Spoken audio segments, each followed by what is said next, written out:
Hello students, स्वागत है आपका आईसीटी वर्चुअल क्लासेस में। मैं हूं कविता, आपकी साइंस टीचर। उम्मीद करती हूँ आपसे भी अच्छे होंगे और स्वस्थ होंगे। सो क्लास कंटिन्यू करेंगे अपना चैप्टर, जिसमें हम बात कर रहे हैं किंगडम एनिमेलिया की। किंगडम एनिमेलिया में हमने काफ़ी सारे फाइलम पढ़ लिए हैं, तो डिस्कस करते हैं आज एक नया फाइलम।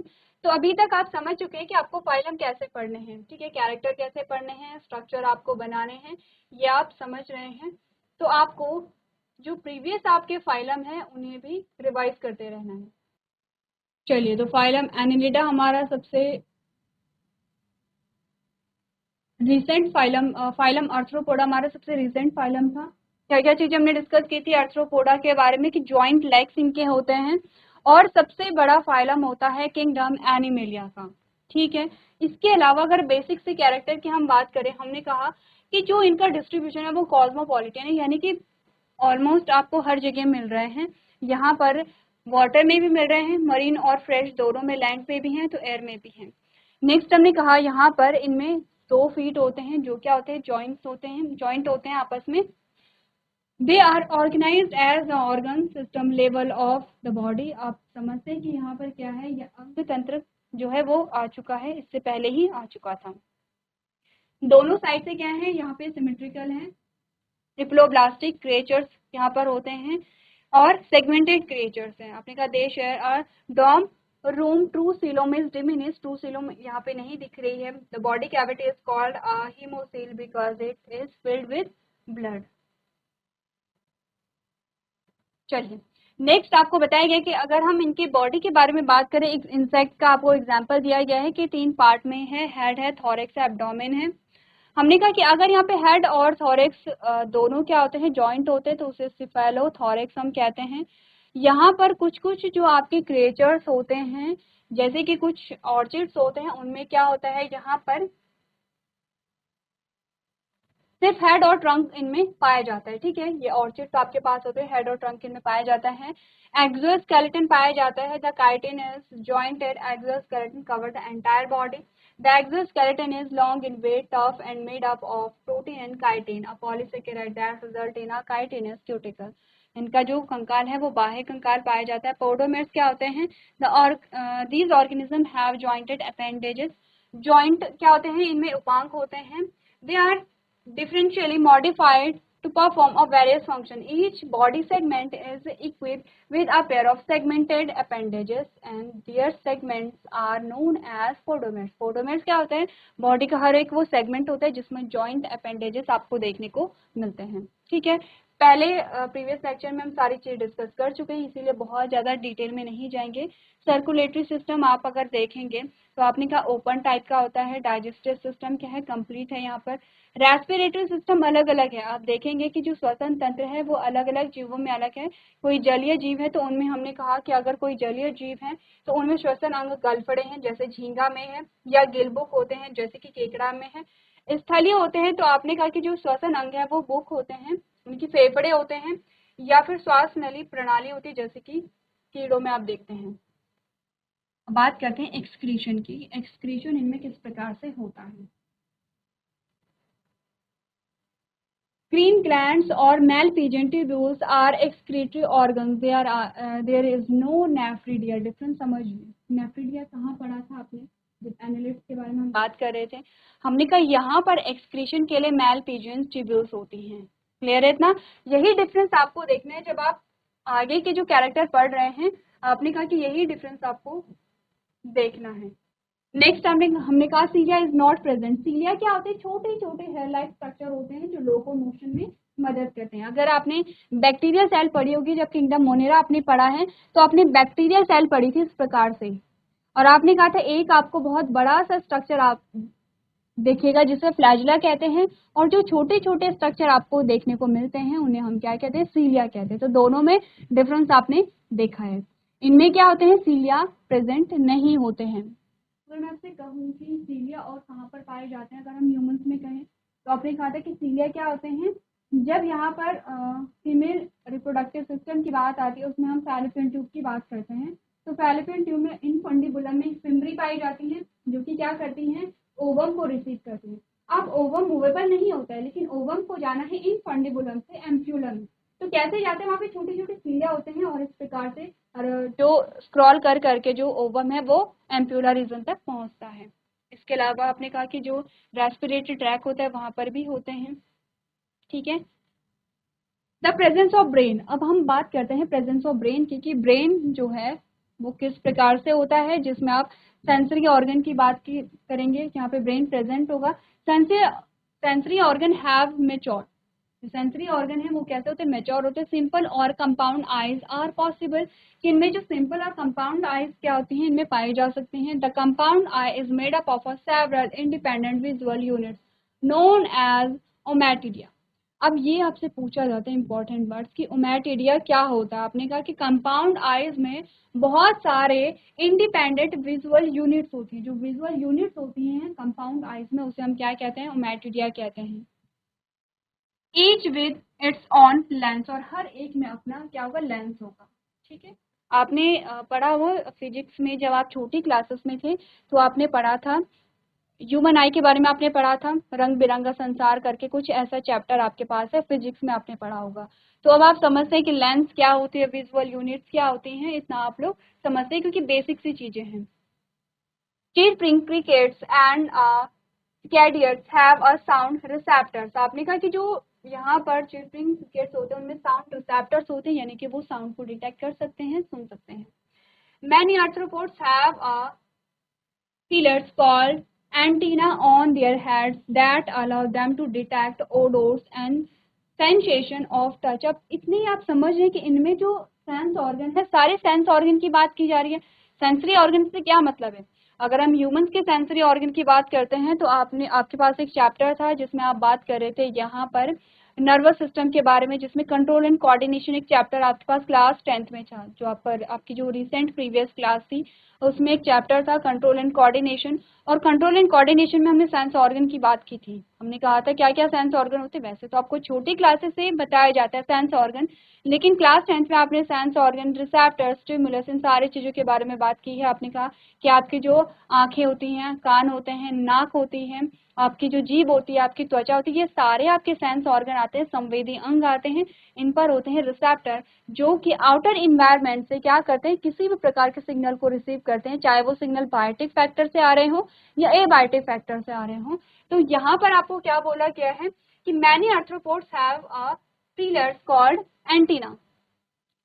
अब यहाँ पर आपको सेंसरी ऑर्गन में सबसे पहले तो कंपाउंड आईज में आपको बहुत सारी विजुअल यूनिट्स के बारे में बोला गया, जिसे हमने ओमैटिडिया कहा था, ठीक है, जिसमें हर एक में अपने लेंस होते हैं। दूसरा हमने कहा जो चिरपिंग क्रिकेट्स होते हैं उनमें साउंड रिसेप्टर आपको मिल रहे हैं, यानी कि वो साउंड को भी क्या कर सकते हैं, डिटेक्ट कर सकते हैं।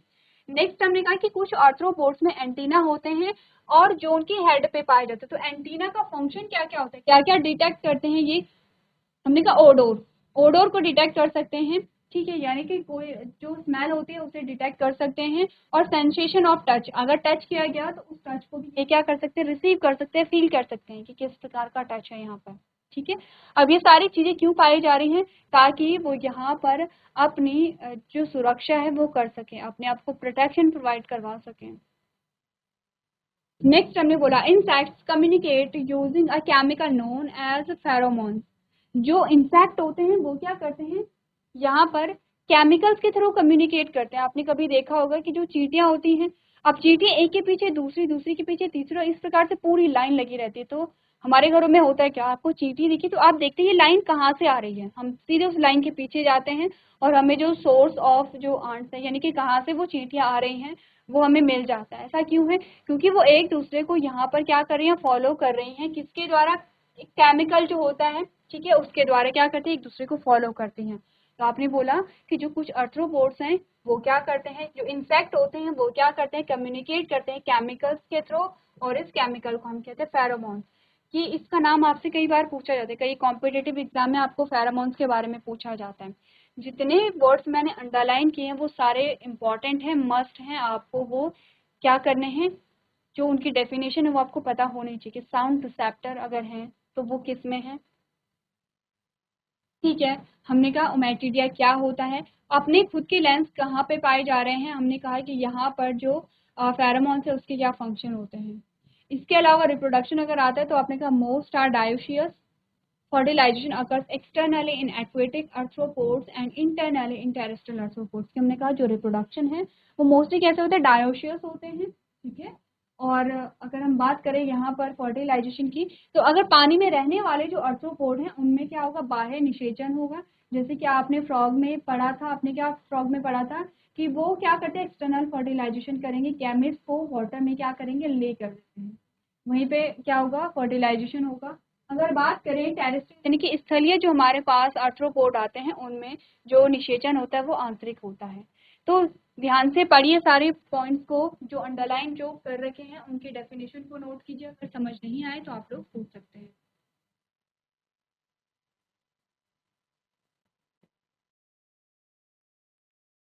चलिए, और जो कैरेक्टर हमारे पास आते हैं तो एक बार देख लेते हैं।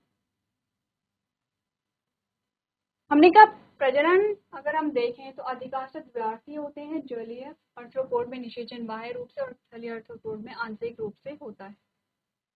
चलिए, और अगर हम कैरेक्टर्स को देखें, हमने कहा अधिकांश जो आर्थ्रोपोड होते हैं वो अंडे देने वाले होते हैं, उनमें कुछ जीवित बच्चा जनने वाले होते हैं। ऐसे आर्थ्रोपोड में अंडे मादा के भीतर फूटते हैं और बच्चे पैदा होते हैं। वैरायटी में आपको दिखा रखा है, ठीक है, कि कुछ एग ले कर रहे हैं और कुछ में आपने कहा कि डायरेक्ट यहाँ पे क्या हो रहा है, पार्चुलेशन हो रहा है। कई आर्थ्रोपोड में विकास प्रत्यक्ष होता है। तो अब आप इतना समझ रहे हैं कि या तो डेवलपमेंट डायरेक्ट भी हो सकता है और इनडायरेक्ट भी हो सकता है, और किशोर वयस्कों के समान होते हैं। कई कीट समूहों में विकास अप्रत्यक्ष तरीके से होता है। ऐसे आर्थ्रोपोड में अंडे से एक अलग लार्वा बनता है जिसका वयस्क से कोई संबंध नहीं होता है। अब मैं अगर डेवलपमेंट को डायरेक्ट और इनडायरेक्ट कह रही हूँ तो इसका मतलब आप समझते हैं अच्छे से, क्योंकि हमने डिस्कस किया हुआ है। इनडायरेक्ट का मतलब है कि यहाँ पर जो न्यू बॉर्न है वो अपने पेरेंट जैसा नहीं दिखेगा, उससे बहुत अलग दिखता है। अलग अलग स्टेजेस आती हैं, उसमें चेंजेस आते हैं उसकी बॉडी में, और जब वो मेच्योर हो जाता है तो तभी वो अपने पेरेंट जैसा दिखता है। तो इस प्रकार के डेवलपमेंट को हम इनडायरेक्ट कहेंगे। डायरेक्ट डेवलपमेंट क्या होगा कि जो न्यू बॉर्न है वो सेम अपने पेरेंट जैसा दिखता है, जैसे कि आप ह्यूमंस में देखते हैं, ठीक है। नेक्स्ट हमने कहा सबसे आम जो आर्थ्रोपोड है वो है एरेनस, ठीक है, लिमुलस, यूप्रोगस, कैंसर, झींगा। अब आपको क्या करने हैं, दोनों नाम आपको देखने हैं कि जो आपके कॉमन नेम हैं और जो यहाँ पर साइंटिफिक नेम आपको दिए गए हैं, ठीक है। तो ये प्रीवियस लेक्चर में आपको होमवर्क दिया गया था कि यहाँ पर जितने एग्जाम्पल आपको दिखाए गए हैं, बताए गए हैं, वो आप नोट करेंगे, क्योंकि सारे जो आपने देखे हैं, अगर हम आर्थ्रोपोड्स के बारे में बात करें तो आपने अधिकांश जो आर्थ्रोपोड्स हैं वो देखे हैं। तो इनके जो एग्जाम्पल आप वो नोट करेंगे, और मैं मान के चल रही हूँ आपने नोट कर लिया होगा। एक नया जो हमारे पास फाइलम आता है उसे स्टार्ट करते हैं फाइलम मोलस्का। सीक्वेंस भी ध्यान रखिए, सीक्वेंस में आप कितने प्रकार के आपने अभी तक फाइलम पढ़े हैं, और एक बार ध्यान में रखना है कि उसी सीक्वेंस में आपको पढ़ना है, क्योंकि ये आपको डेवलपमेंटल सीक्वेंस बताया जा रहा है। आप देख रहे हैं कि विकास जो इसी क्रम में हो रहा है, ठीक है। तो फाइलम मोलस्का के बारे में आपको बताया जाता है। It is the animal kingdom second largest phylum. सबसे बड़ा फाइलम तो हमारे पास आता है आर्थ्रोपोडा, ठीक है। जो यहाँ पे जंतु जगत है उसका सबसे बड़ा फाइलम आता है आर्थ्रोपोडा। आर्थ्रोपोडा के बाद जो सेकंड नंबर पे आता है वो है मोलस्का, ठीक है। क्लियर है इतना? तो हमने कहा ये पशु साम्राज्य या जो जंतु जगत का दूसरा सबसे बड़ा संघ है। Johnson coin the term Mollusca, यानी कि जो जॉनसन है उन्होंने मोलस्का शब्द को दिया है। अब ध्यान दीजिए, आपको हर एक फाइलम में बताया गया कि इस फाइलम का नाम किसने यहाँ पर दिया है। They have soft body as well as shell. आपने कहा कि इनका जो शरीर है वो कोमल होने के साथ साथ इनमें शंख भी होता है। स्नेल देखा है आपने, देखा होगा स्नेल, ठीक है। तो उन्हीं की बात यहाँ पर की जा रही है। नेक्स्ट आपने कहा malacology is the study of molluscs, यानी कि मैलाकोलॉजी हम क्या कहते हैं, मोलस्कस का अध्ययन कहते हैं। Conchology is the study of a molluscan shell, यानी कि चोनोकोलॉजी हम क्या कहते हैं, मोलस्कस के जो शेल का हम अध्ययन करते हैं उसे हम क्या कहते हैं, यानी कि जो शंख होता है उसको हम क्या कहते हैं, यहाँ पर चोनोकोलॉजी कहते हैं। तो दोनों में डिफरेंस है, मैलाकोलॉजी क्या है और चोनोकोलॉजी क्या है, दोनों को क्या करेंगे आप नोट करेंगे, दोनों की डेफिनेशन आप देखेंगे। कभी कभी आपसे कॉम्पिटिटिव एग्जाम में ऐसे शब्द पूछे जाते हैं कि जैसे हमने कहा कि फाइकोलॉजी क्या है, माइकोलॉजी क्या है, मैलाकोलॉजी क्या है। तो ऐसे जो वर्ड्स होते हैं, लॉजी शब्द जहाँ पर आए इसका मतलब आपको समझना है कि हम स्टडी की बात कर रहे हैं, लेकिन किसकी स्टडी की हम बात कर रहे हैं। तो मॉलस्कस, एम फॉर मॉलस्कस और एम फॉर मैलाकोलॉजी। लेकिन ध्यान रखिए माइकोलॉजी मैलोकोलॉजी में यहाँ पे आपको कंफ्यूज नहीं करना है।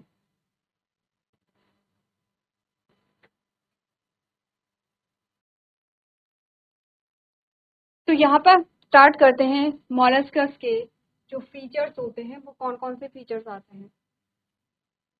दे are mostly aquatic in nature. Nature में कैसे होते हैं, एक्वेटिक होते हैं या फिर जहाँ पे पानी पाया जाएगा उसी स्थान पे पाए जाते हैं। इनकी जो स्किन होती है वो नम होती है। आपने कहा था majority of them are marine but some are fresh water and few are terrestrial. आपने कहा कि मोस्टली तो कैसे होते हैं, एक्वेटिक होते हैं, जलीय होते हैं, कुछ कैसे होंगे स्थल में भी पाए जाएंगे। और अगर हम वाटर की बात करें तो आपने कहा कुछ मरीन होते हैं और कुछ फ्रेश वाटर होते हैं, यानी कि कुछ लवणीय जल में पाए जाएंगे, कुछ खारे जल में पाए जाते हैं। अब आपने सोचा होगा कि हमने कहा था कि जब लाइफ का ओरिजिन हुआ है तो वाटर से हुआ है, पानी से हुआ है, और धीरे धीरे जो जीवन है वो स्थल पे आया है। लेकिन हम फिर से उन्हीं ऑर्गेनिज्म के बारे में बात कर रहे हैं जो फिर से क्या है, जल में पाए जा रहे हैं। यहाँ पर क्या है कि कुछ इनके जो बॉडी स्ट्रक्चर में इनमें कुछ इस प्रकार के डेवलपमेंट होंगे, इनमें कुछ एडवांस फीचर होंगे, तभी आप आर्थ्रोपोड्स के बाद इन्हें पढ़ रहे हैं। ठीक है, आप एक के बाद दूसरा फाइलम अगर पढ़ रहे हैं तो इसका मतलब ये है कि आप उसके एडवांस फाइलम को पढ़ रहे हैं। तो इससे पहला जो फाइलम है आर्थ्रोपोडा, आर्थ्रोपोडा के बाद अगर हम मोलस्कस को पढ़ रहे हैं, इट मीन्स कि मोलस्कस ज्यादा एडवांस यहाँ पर होगा। A gray sludge is type of a terrestrial molluscus that lack a shell। ठीक है, आपने कहा कि ग्रे स्लज क्या होता है, एक टेरेस्ट्रियल मोलस्कस का टाइप है जिसमें शेल नहीं पाया जाता है। Molluscs are all soft bodied. हमने कहा कि इनकी जो त्वचा होती है वो कैसी होती है, कोमल होती है।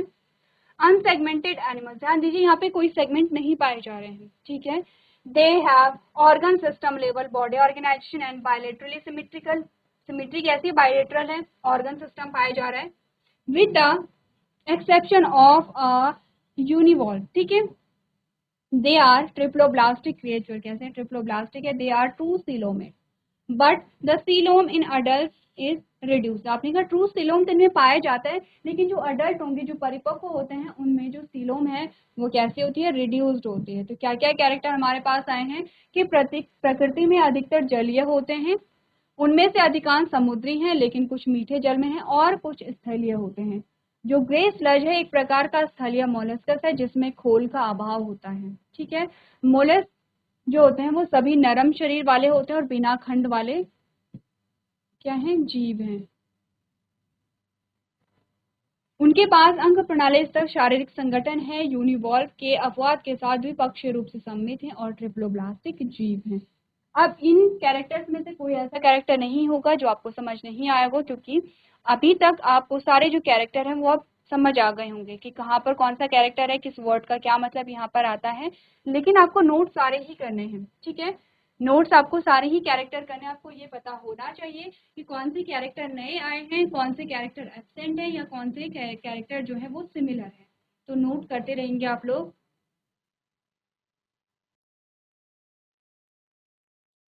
तो नेक्स्ट जो कैरेक्टर हमारे पास आते हैं उन्हें देख लेते हैं। They are true coelomates but the coelomates in adult is reduced। ठीक है, their soft body is protected by a segmented external shell which is a hemocoel। the shell is made of calcium carbonate and can be one piece unvalved or two piece divalved or bivalved। ठीक है, in some case the shell is internal or present at all। हमने बोला उनके कोमल शरीर पर अखंडित बाह्य आवरण द्वारा सुरक्षित रहता है। अगर इनकी बॉडी सेफ्टी की बात की जाए तो क्या होगा कि शरीर के बाहर एक अखंडित आवरण रहता है जो हीमोसील है। खोल कैल्शियम कार्बोनेट से बना होता है और एक टुकड़ा जिसे यूनिवॉल्व या दो टुकड़े जिसे डोवॉल्व या बाइवॉल्व हो सकते हैं। तो खोल जो है यहाँ पर वो कैल्शियम कार्बोनेट से बना होगा। वो एक सिंगल पीस में हो सकता है, वो डबल पीस में हो सकता है, और वो मल्टी पीसेस में आपको देखने को मिल सकता है, जिसके लिए आप इन वर्ड्स का यूज करेंगे। ठीक है, कुछ मामलों में जो शेल है वो आंतरिक हो सकता है या बिल्कुल मौजूद नहीं हो सकता है। The body is divided into four section. अगर यहाँ पर बॉडी की बात की जाए तो फोर सेक्शन में से बताया गया है, हेड है, मेंटल है, विसिरल हम्प है एंड फुट है। अब ये जो चारों पार्ट्स हैं आपके, ये जो चारों पार्ट्स है आपके, इन्हें हम डायग्रामेटिक वे में देखेंगे कि यहाँ पर कहाँ पे हेड होगा, कहाँ पे मेंटल होगा, विसिरल हम्प होगा या फुट होगा, इनके क्या क्या फंक्शन होंगे। अभी आपको क्या करने हैं, थ्योरी पोर्शन यहाँ पे कंप्लीट कर लीजिए। Sensory tentacles can be found in the head region, और हेड रीजन में क्या होगा, सेंसरी टेंटिकल्स होंगे जो सेंसेस को क्या करेंगे, डिटेक्ट करेंगे। The vital internal organs are housed in the visceral hump. It is protected by a soft spongy layer of skin known as mantle or phallus. ठीक है, shell is secreted by a mantle. Gills can be found in the mantle cavity. It has a soft and muscular foot. It is known as the locomotory organ. हमने बोला शरीर को 4 भागों में विभाजित किया गया है, सिर, मेंटल, आंत का जो कुबड़ होता है, और पैर, जो संवेदी स्पर्शक सिर के क्षेत्र में पाए जा सकते हैं। महत्वपूर्ण आंतरिक अंग आंत के कुबड़ में स्थित होते हैं। यह त्वचा की एक नरम स्पंजी परत द्वारा सुरक्षित रहता है, जिसे मेंटल या पैलियम के नाम से जाना जाता है। शेल जो होता है वो मेंटल द्वारा श्रावित होता है। गिल्स मेंटल कैविटी में पाए जा सकते हैं। इसका पैर मुलायम और मांसल होता है। इसे लोकोमोटिव ऑर्गन के रूप में जाना जाता है। यहाँ पर सबसे पहले आप थ्योरी पोर्शन को कवर करेंगे। जब आप डायग्राम बनाएंगे, आपके पास एक डायग्राम दिया गया होगा। जब आप डायग्राम बनाएंगे, आपको लेबलिंग करके दिखाया जाता है, आपको सारी जो चीजें हैं वो क्लियर हो जाएंगी। तो एक बार आप लोग सारे पॉइंट्स को पढ़ लीजिए।